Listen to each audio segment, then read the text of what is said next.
के बाद आपका स्वागत है। आप देख रहे हैं कहानी कुर्सी की में अब बात करेंगे कांग्रेस की। देखिए, कांग्रेस इन दिनों जिस भी चुनावी राज्य में जाती है, बड़ी बड़ी गारंटी की एक फहरिस्त कांग्रेस की तरफ से उनके घोषणा पत्र में जारी की जाती है, जिसमें फ्री सेवा का जिक्र भी किया जाता है। कुछ ऐसी ही गारंटी कर्नाटक में जब चुनाव था तो कांग्रेस की तरफ से दी गई थी। अब उन गारंटियों को कितना पूरा किया, वो गारंटी कैसे पूरा हो रही हैं, उनमें कितना बजट खर्च हो रहा है, इसकी चिंता मल्लिकार्जुन खड़गे जो राष्ट्रीय अध्यक्ष हैं कांग्रेस के, उनको सता रही है। और वो सीधे तौर पर ये कह रहे हैं कि उतनी ही घोषणा करनी चाहिए जितनी आप पूरी कर सकें, वरना इससे आपकी विश्वसनीयता पर सवाल खड़े होते हैं। जनता के मन में शंका पैदा होती है कि हम सिर्फ घोषणाएं, चुनावी घोषणाएं करते हैं, इनका सच्चाई से कोई वास्ता नहीं होता। अब देखिए, मल्लिकार्जुन खड़गे और डीके शिव कुमार के बीच में ये बातचीत हो रही थी और उस बातचीत के दौरान मल्लिकार्जुन खड़गे कह रहे थे कि आपने 5 गारंटी का वादा कर्नाटक में किया, इसी को देखकर हमने महाराष्ट्र में 5 गारंटी हम दे रहे हैं, लेकिन अब आप कह रहे हैं कि गारंटी आप पूरा नहीं कर सकते हैं, बजट की कमी है। तो बजट को देखकर गारंटी का ऐलान करना चाहिए। मतलब साफ है कि खड़गे को ये समझ में आ रहा है कि गारंटी वाला जो मैजिक था वो कुछ राज्यों में तो चला, लेकिन ये मैजिक कैसे उन पर भारी पड़ रहा है और कैसे ये गलत नैरेटिव उनकी पार्टी के खिलाफ सेट हो रहा है। पहले पूरी बातचीत आप सुनिए डीके शिव कुमार और मल्लिकार्जुन खड़गे के बीच में। ಗ್ಯಾರಂಟಿ ಕೊಟ್ಟಿದ್ರು, ಎಷ್ಟು ಕೊಟ್ಟಿದ್ರು? 5. ಈಗ ನಿಮ್ಮ 5 ನೋಡಿ ನಾನು 5 ಅಲ್ಲಿ ಹೇಳಿನಿ. ಈಗ ಮಹಾರಾಷ್ಟ್ರದ 5 ಗ್ಯಾರಂಟಿ, ನೀ ಗ್ಯಾರಂಟಿ ಒಂದು ಕೈ ಬಿಡ್ತೀನಿ ಅಂತ ಹೇಳಿದಿ ಇವತ್ತು. ನೀವು ಓದ್ತಿಲ್ಲಪ್ಪ ಪೇಪರ್, ನಾವು ಪೇಪರ್ನಾಗ ಬಂದಿದ್ದು ನೋಡ್ತೇವೆ. ಸೊ ಇರ್ಲಿ ಅದಕ್ಕೆ ಬಂದಿದೆ ಇವತ್ತು ಪೇಪರ್ನಲ್ಲಿ. ಆಯ್ತು ಕೇಳಿ, ಬೇರೆಯವರು ಹೇಳೋರಿಗೆ ಒಂದು ಒಳ್ಳೇದಾಯ್ತಲ್ಲ. ಸೊ ಅದಕ್ಕಾಗಿ ಯಾವುದೇ ಹೇಳಿ ಅದನ್ನು ನಾವು ಮಾಡಿ, ಈಗ ನಾವು ನಿಮಗೆ ಅನುಕರಣೆ ಮಾಡ್ತೀನಿ. ಅಲ್ಲಿ ಮಹಾರಾಷ್ಟ್ರದಾಗ ಯಾವುದು ಮಾಡಬೇಕಂದ್ರೆ ನಾ ಹೇಳಿದೆ 5, 6, 10, 20 ಹೇಳಕ್ಕೆ ಹೋಗ್ಬೇಡಿ. ನಿಮ್ಮಲ್ಲಿ ಏನು ಬಜೆಟ್ ಇದೆ ಆ ಬಜೆಟ್ ತಕ್ಕಂತೆ ಗ್ಯಾರಂಟಿಗಳು ಕೊಡಿ.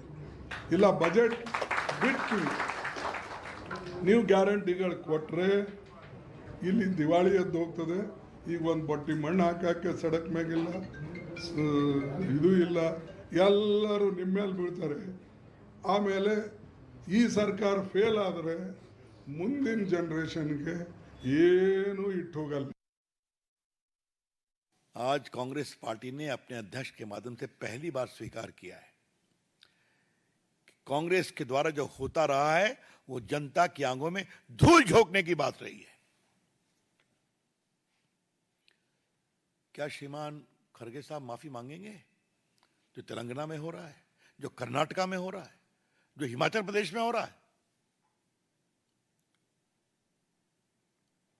और जिस तरह से तथाकथित इंडिया गठबंधन के लोग घोषणा का अंबार लगाने की बात कर रहे हैं महाराष्ट्र में,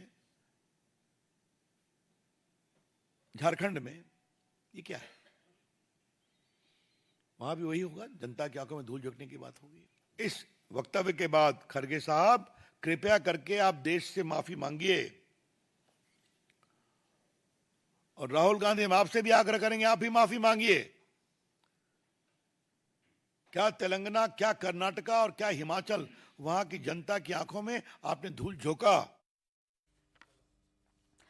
अब देखिए, चुनावों से पहले बड़ी बड़ी घोषणाएं लगभग हर राजनीतिक दलों की तरफ से की जाती हैं, लेकिन कांग्रेस की गारंटियों की चर्चा खुद राहुल गांधी करते हैं, प्रियंका गांधी वाड्रा करती हैं। जिन भी चुनावी राज्यों में जीत मिलती है कांग्रेस को, उसके पीछे उन गारंटियों को वजह बताया जाता है, और जब गारंटियां पूरी नहीं होती तो उसका क्या इंपैक्ट पड़ता है, ये बात मल्लिकार्जुन खड़गे समझ रहे हैं। और ना सिर्फ समझ रहे हैं बल्कि कर्नाटक सरकार को ये बता भी रहे हैं कि आप जब समीक्षा करने की बात करते हैं, आप किसी भी एक गारंटी को पूरा नहीं कर पाते हैं, तो ये आपकी सरकार के खिलाफ गलत नैरेटिव जाता है, जनता के बीच में असंतोष पैदा होता है। तो कम से कम उतना ही बोलिए जितना आप पूरा कर पाएं। ये जो मल्लिकार्जुन खड़गे ने हर्षवर्धन जी कहा, ये सवाल तो पत्रकारों की तरफ से कांग्रेस से भी पूछा जाता है, समय समय पर हर राजनीतिक दल से पूछा जाता है कि आप पूरा कैसे करेंगे, आप बजट कहां से लाएंगे। तब तो आप गोल गोल घुमाते हैं, लेकिन अब तो जब राष्ट्रीय अध्यक्ष बोल रहे हैं, इसके बाद कुछ सुधरेगा? ये घोषणाएं बंद होंगी या सिलसिला जारी रहेगा? नहीं, कई बार आपके ऊपर ऐसा दबाव हो जाता है कि आप न चाहते हुए भी पार्टी में रहते हो, और चूंकि वो तो पार्टी के राष्ट्रीय अध्यक्ष हैं तो उनके ऊपर तो जिम्मेदारी हो जाती है। राहुल गांधी ने जिस तरह से खटाखट किया तो वो सचमुच हास्यास्पद था। देश को गर्त में ले जाने वाली नीति थी। एक मानसिक तौर पर न समझ में आने वाला एक व्यक्ति, जो जिसको कहते हैं ना कि जिसको समझ में नहीं आता कि वो क्या बोलेगा, ऐसा एक व्यक्ति बोलता चला जा रहा था। संयोग बड़ा अच्छा है, इसको स्क्रीन पर पूरा रखना चाहिए। उनके दाहिने सिद्धारमैया बैठे हुए हैं, बाएं बैठे हैं शिव कुमार। जब चुनाव खत्म हुआ और सरकार बन गई तो राहुल गांधी गए वहां, उन्होंने कहा कि 5 गारंटी हम पूरा करेंगे। उसके महीने भर के भीतर कर्नाटक के सभी समाचार पत्रों में एक खबर छपी, और मैं ये बोल रहा हूं, आप लोग खोज के पढ़ भी सकते हैं, कि डीके शिव कुमार जो उप मुख्यमंत्री हैं, उन्होंने विधायकों से कहा कि फिलहाल विधायक निधि का पैसा मांगने मत आना, क्योंकि हमें गारंटी पूरी करनी है। तो ये है कर्नाटक मॉडल, ये है प्रियंका राहुल का गारंटी मॉडल। अब दूसरा आ जाइए, हिमाचल प्रदेश में टॉयलेट टैक्स लगा दिया गया। यानी एक टॉयलेट सीट अगर आप लगाएंगे, आपके घर में शौचालय है और आपके घर में 2 बाथरूम है, तो उस पर टैक्स लग जाएगा। बाद में जब उसको विवाद हुआ तो उसको वापस लेना पड़ा। मुख्यमंत्री, कैबिनेट लेवल के जो लोग थे, कैबिनेट सेक्रेटरी, उनको कहा कि भाई महीने 2 महीने हम नहीं लेंगे अपनी तनख्वाह, तो थोड़ा मैसेज अच्छा जाएगा। क्यों ये सब हो रहा था? क्योंकि हिमाचल भी अभी ढेर सारी ऐसी योजनाएं जो प्रियंका वहां वादा करके आ गई थी, वो सब पूरा नहीं कर पाए। मल्लिकार्जुन खड़गे जी बड़े नेता हैं, बरसों उनका विधायक से लेके सांसद, राज्यसभा, लोकसभा सब वो करके आए।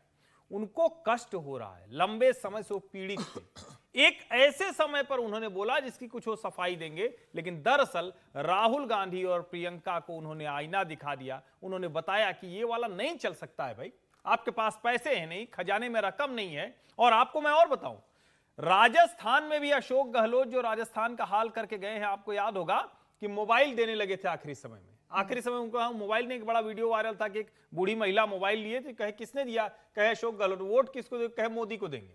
तो अब होता क्या है कि आप राजनीति में कई बार इस तरह की कोशिशें करते हैं, और ऐसा नहीं कि भारतीय जनता पार्टी कोई बहुत पीछे है, वो भी हर राज्य में यही काम कर रही है। लेकिन अच्छा हो कि राष्ट्रीय अध्यक्ष अगर कांग्रेस के कह रहे हैं तो भाजपा उन पर हमला करने की बजाय ये कहे कि बिल्कुल जो बात मल्लिकार्जुन खड़गे कह रहे हैं हम उससे सहमत हैं। ये फ्रीबीज पॉलिटिक्स का कंपटीशन, रेवड़ी मुफ्तवा का कंपटीशन देश को गर्त में ले जाएगा। इससे बचिए, ये कांग्रेस के लिए है तो भाजपा के लिए भी। अब देखिए, मल्लिकार्जुन खड़गे को तो अवधेश जी समझ में आ गया, और इससे खुला वो कुछ कह नहीं सकते हैं। वो अखबारों का भी हवाला दे रहे हैं, वो बता भी रहे हैं डी के शिव कुमार को कि आप जो कह रहे हैं कर रहे हैं, गलत कर रहे हैं।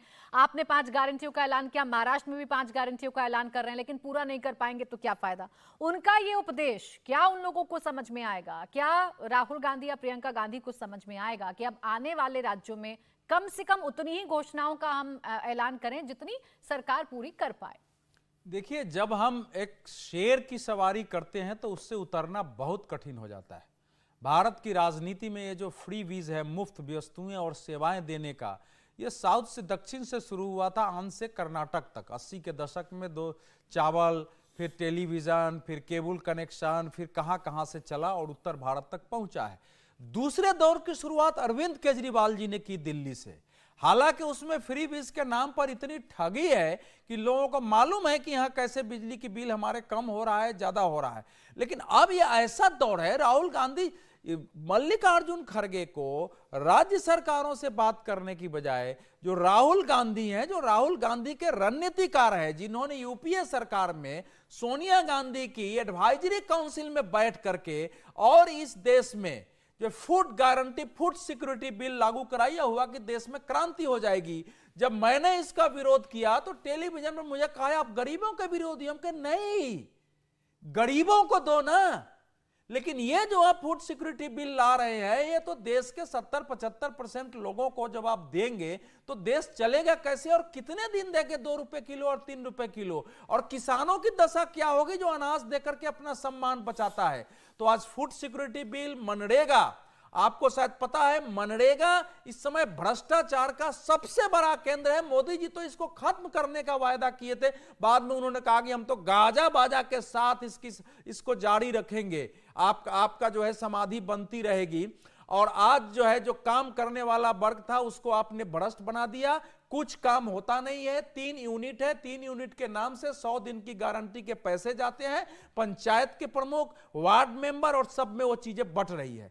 अब ये जो नया दौर शुरू हुआ है, अब सवाल है कि राहुल गांधी जी ने 2019 में कहा गरीबी पर मार 72,000 तालियां पड़ती थी। एक बार 72,000 हम लोगों ने उसको उठाया कि भाई कहां से 72,000 आएगा। वो तो भाषण में जाते हैं और कहते हैं कि बस सरकार बनी और पहली कैबिनेट की मीटिंग में हम इसको लागू करेंगे, कि उनके साथ जो लोग इर्द गिर्द हैं, जो सोनिया जी के एडवाइजरी काउंसिल में थे, वो सब उसी तरह से नक्सली विचार के, माओइस्ट विचार के और ऐसे ही अल्ट्रा सोशलिस्ट, अल्ट्रा लेफ्टिस्ट लोग थे। अब आप देखिए वहां 2,000 रुपए महिलाओं को लक्ष्मी योजना, युवा निधि के तहत ग्रेजुएट को 2 साल के लिए 3,000, डिप्लोमा धारकों को 15,000, अन्य भाग्य योजना 10 किलो चावल, क्या है 200 यूनिट मुफ्त। अब इस समय की हालत यह है कि वो 5 लाख करोड़ के घाटे में तो जो है राज्य चल रहा है। 1,40,000 करोड़ रुपया इससे घाटा में जाएगा तो राज्य तो डूब जाएगा। इसलिए मुझे यह लगता है कि जिस दौर में गया है उस दौर में बैठ के पुनर्विचार करना इस चुनाव के दौर में, और इसको वापस करना इस समय कठिन है, लेकिन इसके अलावा कोई चारा नहीं है। क्योंकि फ्री बीज का मतलब यह है कि आप वोट खरीदने को लीगलाइज कर रहे हैं। ये घूस का वैधानिकरण है राजनीतिक दलों के माध्यम से, और इससे बड़ा भ्रष्टाचार, इससे बड़ा भ्रष्ट आचरण चुनाव की दृष्टि से कुछ नहीं हो सकता है। लेकिन चूंकि अब मोदी जी ने भी इसके खिलाफ चेतावनी दी, उनकी पार्टी में भी ये सब चीजें शुरू हो गई है, इसलिए तो सभी पार्टियों को बैठ के पुनर्विचार का अवसर है। सुप्रीम कोर्ट ने इस पर टिप्पणी की है, चुनाव आयोग ने भी टिप्पणी किया है। आज मल्लिकार्जुन खड़गे का स्पष्ट हो गया, जो हर्षवर्धन जी ने उदाहरण दिया नहीं बताऊंगा, राज्यों की स्थिति स्पष्ट है। बिहार, दिल्ली पहली बार जो है राजस्व घाटे में जा रहा है, दिल्ली जैसा राज्य। तो अब तो ये सोचने का विषय है। देखिए, जिनको वो समझा रहे थे या जिनकी गारंटियों पर मल्लिकार्जुन खड़गे अपना वक्तव्य रख रहे थे, डीके शिव कुमार, उनका बयान सामने आ गया है। शक्ति गारंटी स्कीम को रिव्यू करने की बात दरअसल कही गई थी, और उसी बात पर कहा था मल्लिकार्जुन खड़गे ने कि आप जब रिव्यू वाली बात कहते हैं तो ये आपके खिलाफ जाता है, क्योंकि जनता में संदेश जाता है कि आप इन योजनाओं को पूरा नहीं कर पा रहे हैं, जिन योजनाओं का आपने ऐलान चुनाव के दौरान किया था। अब डीके शिव कुमार ये कह रहे हैं कि कर्नाटका का गारंटी मॉडल पूरे देश के लिए एक मिसाल है, बीजेपी की सरकारें भी इसको लागू कर रही हैं, हमें खुशी है कि हम इसको लागू कर पाए। तो बेशक मल्लिकार्जुन खड़गे वहां खुले तौर पर समझा रहे हों, लेकिन इसका कितना असर होगा विजय जी, ये तो डीके शिव कुमार के बयान से अभी वायरल होने के बाद जाहिर हो गया। ये तो वायरल होने के बाद का बयान। देखिए, ये जो बात है ना, पर उपदेश कुशल बहुत तेरे वाली बात है। सारी की सारी पॉलिटिकल पार्टी जो है इसी ट्रैप में फंसी हुई हैं। हर कोई जो है मुफ्त में बांटना चाह रहा है, और उनको लग रहा है कि ये बहुत आसान काम है कि इससे आप सीधा पॉकेट में पैसा डालिए या जो भी मदद कर सकते हैं और उससे आप वोट को खरीद सकते हैं। इसको बहुत बार कहा गया कि ये इलेक्टोरल रिश्वत के तौर पर देखा जाना चाहिए। इलेक्शन कमीशन ने कुछ नहीं किया। इलेक्शन कमीशन जितना इलेक्टोरल रिफॉर्म को लेकर चुप है, इतनी हैरानी तो मुझे इससे ज़्यादा कभी नहीं हुई। लेकिन सभी पॉलिटिकल पार्टीज कर रही हैं। कर्नाटक का एक मॉडल पर आज सामने आ गई। हिमाचल को लेकर इससे पहले चर्चा हुई है कि कांग्रेस ने हिमाचल में भी उसी तरह से किया है। दिल्ली में सरकार जो है वो घाटे में जा रही है। प्रधानमंत्री लगातार फाइनेंशियल डिसिप्लिन की बात करते रहे। आप ये देखिए कि फिगर देखिए, इस समय हमारे जो स्टेट्स का डेट है, मतलब जो कर्जा स्टेट्स ने ले रखा है, उसमें है तमिलनाडु का 7,53,860 करोड़ रुपए। उत्तर प्रदेश नंबर 2 पर है, 7,10,000 कर्जा है, 7,10,210 करोड़ रुपए। महाराष्ट्र तीसरे नंबर पर है, 6,80,370 करोड़। और सभी स्टेट्स की कमोबेश यही हालत है। आंध्र प्रदेश 4,42,000 है, गुजरात 4,23,000 है। तो ये स्थिति सबकी है। लेकिन सबको जब भाषण देना हो तो कह सकते हैं, रविशंकर जी कह सकते हैं, रविशंकर जी कह सकते हैं कि भारतीय जनता पार्टी अब किसी को इस तरह की जो योजना है या वादा है वो नहीं करेंगे। अभी तो महाराष्ट्र में लाडली बहन योजना शुरू की है ना आपने, अभी की है। और मनरेगा का जिक्र अभी हुआ ही, मनरेगा को तो आपने बढ़ा दिया। और आप कह रहे हैं कि फूड सिक्योरिटी बिल पर आलोचना हो रही है देश में, वो तो 80 करोड़ लोगों को आप अनाज बांट रहे हैं और उसको लगातार बढ़ाते जा रहे हैं। 5 साल हो गए इस बात को बढ़ाते बढ़ाते।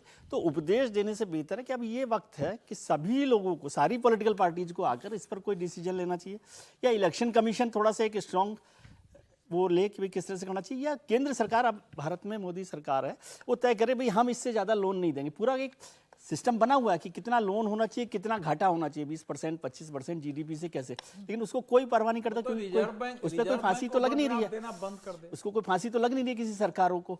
इसलिए उस पर एक बड़े तौर पर नीति निर्धारण की जरूरत है, और नीति निर्धारण के साथ उसको एग्जीक्यूट करने की है। लेकिन केंद्र सरकार तो पहले इसको शुरू करे, फिर राज्य सरकारों में इस पर बात हो।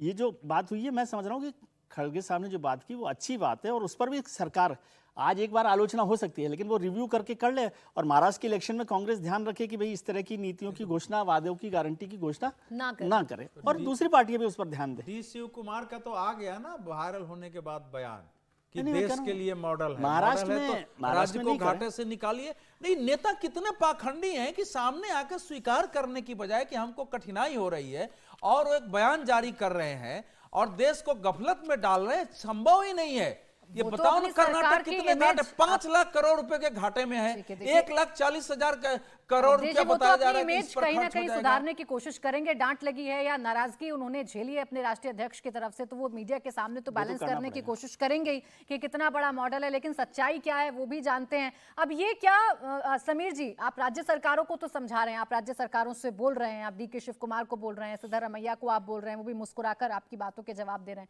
लेकिन क्या ये यहां से ठीक हो जाएगा? भाई घोषणाएं सिर्फ डी.के. शिव कुमार ने तो की नहीं होंगी, ये तो केंद्रीय लेवल पर तय होती हैं। आप बैठकर तय करते हैं कि आपको क्या, किस राज्य में कौन सी योजना देनी है, तो आप बात करिए ना शीर्ष नेतृत्व से, उनको समझाइए कि हमें क्या परेशानी हो रही है या अखबारों में क्या छप रहा है। कर्नाटक से तो खुद राष्ट्रीय अध्यक्ष आते हैं खड़गे साहब। पहले एक बात का जिक्र कर दो कि कांग्रेस जितनी भी घोषणाएं करती है, जो भी गारंटी देती है, जनता उसका बहुत गंभीरता से लेती है।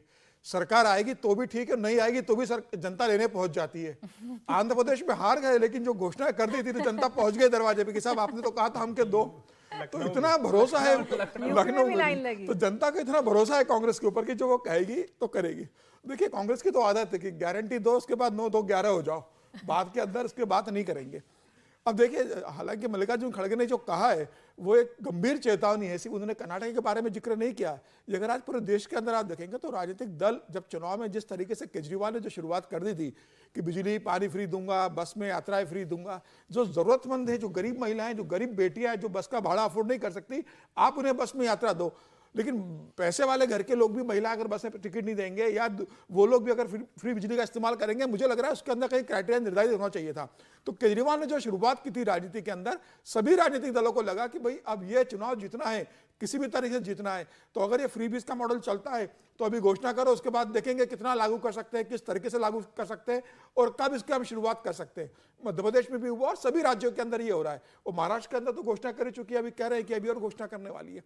देखिए गारंटी तो राज्य सरकार देती है, लेकिन बजट की व्यवस्था सरकार करती नहीं। फिर केंद्र से पैसा आता है किसी और बजट के लिए, वो पैसा फिर फ्री की योजनाओं के अंदर डाइवर्ट कर दिया जाता है। जो बहुत महत्वपूर्ण योजनाएं होती है उसका बजट काट दिया जाता है, तो उसका असर बाद में सरकारों को भुगतना पड़ता है। और सरकार क्या शॉर्ट टर्म चलती है, भविष्य के प्लान लेके चलती नहीं। उनको लगता है हम सत्ता में आना है, 5 साल हमें सत्ता में रहना है, पहले 5 साल की सत्ता की व्यवस्था करो, उसके बाद जो सरकार आएगी वो देखेगी हमें क्या करना है, और अगर हमें फिर से बहुमत मिलेगा तो फिर हम देखेंगे कि नया कौन सा फ्री का मॉडल लेकर आना है, वो हम दे देंगे। अब तो इतनी व्यवस्था हो गई कि अब सोने की चेन देने की फ्री की बात की शुरुआत हो गई है, जमीन के प्लॉट देने की बात हो गई है कि आपको प्लॉट दिया जाएगा फ्री के अंदर। जम्मू कश्मीर में घोषणा हो गई थी, आंध्र प्रदेश के अंदर घोषणा हो गई थी। तो इस तरह की अगर पार्टियां घोषणा शुरू कर देगी तो यह कहां जाकर रुकेगा। देखिए प्रधानमंत्री मोदी ने इसके संदर्भ में जिक्र करा, और प्रधानमंत्री तो कहते हैं कि अगर प्रधानमंत्री मोदी कोई गारंटी लेते हैं तो उस गारंटी पूरे होने की गारंटी है। और प्रधानमंत्री ने जो भी गारंटी दी है, जिस भी स्तर पर दी है, उसको पूरा हो वो गारंटी या सुनिश्चित करने की कोशिश प्रधानमंत्री मोदी ने की थी।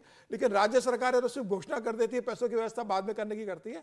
मुझे लग रहा है कि मल्लिकार्जुन खड़गे ने जो कहा है वो हिंदुस्तान के सभी राज्यों को गंभीरता से लेना चाहिए। फ्री बीज से बचे, चुनाव आयोग इस मामले में गंभीर हो, सुप्रीम कोर्ट इस मामले में गंभीर हो, और ये सुनिश्चित करे कि राज्य सरकारें ऐसी घोषणाएं न करें कि जिससे राज्य कर्जे में जाए, और जो घोषणा करने के बाद वह पूरा करने की स्थिति में राज्य सरकारें न रहें। मुझे लग रहा है मल्लिकार्जुन की स्वीकार वक्ति जो है वह सभी राजनीतिक दलों के लिए एक संदेश है, सबको स्वीकार करना चाहिए। ठीक है, देखिए कर्नाटक में अगर आप 5 मुफ्त गारंटी की बात करेंगे तो अन्न भाग्य योजना चल रही है, हर बीपीएल परिवार को 10 किलो चावल इसमें दिया जा रहा है। गृह लक्ष्मी योजना है, परिवार की एक महिला प्रमुख को हर महीने 2000 रुपए दिए जाते हैं। गृह ज्योति योजना है, इस योजना के तहत हर घर को 200 यूनिट फ्री बिजली देने की गारंटी है। शक्ति फ्री बस गारंटी, इसी पर रिव्यू होने की बात चल रही थी। इस योजना में महिलाओं को सरकारी बसों में फ्री बस सेवा प्रदान करने की योजना है, इसी को रिव्यू करने की बात कही जा रही थी, इसी पर बजट की बात सामने आई थी। और जो 5वीं है वो है युवा निधि योजना। इस योजना के तहत बेरोजगार डिप्लोमाधारी को 1500 और बेरोजगार स्नातक डिग्रीधारियों को 3000 रुपए प्रति माह बेरोजगारी भत्ता देने की बात है। इन पांचों गारंटियों को पूरा नहीं कर पा रही कर्नाटक सरकार, किसी एक योजना में रिव्यू की बात कर रही है और इसीलिए मल्लिकार्जुन खड़गे कह रहे हैं कि भाई उतनी ही बात करिए जितना आप पूरा कर सकते हैं। अब मल्लिकार्जुन खड़गे ने कह तो दिया, लेकिन भारत की राजनीति में हर्षवर्धन जी कितना संभव है कि कोई भी उनकी इस बात को आत्मसात करेगा? उनकी अपनी पार्टी के नेता, विरोधी नेता और खासकर दिल्ली के नेता अरविंद केजरीवाल, दिल्ली में चुनाव है, बड़ी बड़ी योजनाएं फिर आएंगी। देखिए, अरविंद केजरीवाल का तो नाम लेके आपने सारी बहस को वहां ले जाके खड़ा कर दिया कि अब बोले तो बोले, कोई क्या बोले। अरविंद जी अभी चुनाव में जाने वाले हैं और देखिए कितना दुर्भाग्य है कि अरविंद केजरीवाल अब मुख्यमंत्री नहीं है, आतिशी मुख्यमंत्री है, लेकिन चर्चा केजरीवाल की ही होगी। ये लोकतंत्र का दुर्भाग्य है। इलाहाबाद उच्च न्यायालय की एक टिप्पणी आई थी अभी कि भाई प्रधानपति जैसी व्यवस्था नहीं होनी चाहिए, ये टिप्पणी आई थी इलाहाबाद उच्च न्यायालय की, बड़ी गंभीर टिप्पणी थी। अभी हमने वायनाड में सुना कि राहुल गांधी ने कहा कि ऑफिशियल और अनऑफिशियल 2 MP रहेंगे यहाँ के। अब ये भी पहली बार है कि प्रियंका क्या सक्षम नहीं महिला होने के नाते या क्या है कि राहुल को कहना पड़ा, तो राजनीति में ये सब भी थोड़ा बताना पड़ता है बीच बीच में। ऐसे में आपको सहारा क्या बनता है कि कुछ आप दे दीजिए किसी के हाथ में। कैसे देते हैं? अरविंद केजरीवाल ने अभी भाषण देना शुरू किया है, आप लोग भी सुनेंगे जरूर। उन्होंने कहा आपका बढ़ा हुआ बिजली का बिल आया होगा, दीजिएगा मत, मेरी सरकार जब आएगी तो मैं सब माफ कर दूंगा। अब कोई उनसे पूछे कि अभी किसकी सरकार है, भारतीय जनता पार्टी की या कांग्रेस की? और कमाल की बात यह है कि मीडिया में लगातार चल रहा है, सब सामने भीड़ होती है, प्रसन्नता पूर्वक सब सुन रहे होते हैं। अरे भाई, वो मतलब जिस व्यक्ति की पिछले 11 वर्षों से दिल्ली में सरकार है, 13 में पहली बार आए थे, कांग्रेस के साथ मिलकर बनाए थे, सबसे बड़ी पार्टी भारतीय जनता पार्टी थी, लेकिन कांग्रेस और आम आदमी पार्टी मिल गए, भाजपा को अवसर नहीं मिला और वहीं से डॉक्टर हर्षवर्धन की राजनीति भी समाप्त हो गई। 15 में पूर्ण बहुमत, 20 में पूर्ण बहुमत, 25 के लिए लड़ रहे हैं और कह रहे हैं कि अभी बिल मत दो। तो बढ़ा हुआ आया तो किसने दिया होगा? बिल तो दिल्ली जल बोर्ड का होगा, वही दिल्ली जल बोर्ड जिसमें घोटाले हैं, जिसमें पाइपलाइन का घोटाला है, टैंकर माफिया पर लगाम नहीं लग पाई है, पानी का सही डिस्ट्रीब्यूशन नहीं होता है। तो एक तरीका आता है फ्रीबी, जो जाएगा तुम्हारे यहां वो फ्री हो जाएगा। तो मुझे लगता है ये रोकना बहुत कठिन है। अरविंद केजरीवाल इसको एक तरह से कहें कि इस कोढ़ को बढ़ाने में वही सबसे आगे रहे। अब उससे ग्रसित सब हैं। अब सवाल यह है कि क्या भारतीय जनता पार्टी और कांग्रेस इस जुबानी जबाखर से आगे कुछ सचमुच करते हुए दिखेंगे? क्या करें तो अच्छा। और आप लोग भी समझिए, इस तरह का फ्रीबीज अगर मिलेगा, मुफ्त में आपकी जेब में पैसा जाएगा, मुफ्त की स्कीम होगी, तो यकीन मानिए वो कहीं न कहीं से आपको बड़ा नुकसान करने वाला है। टैक्स के पैसे की बात नहीं, आपके जीवन स्तर, आपकी सरकारी योजना, आपके स्कूल, आपके अस्पताल, आपकी सड़क, वो सब रुक जाएगा। जो डीके शिव कुमार ने कहा था, विधायक निधि का पैसा भी मत मांगो।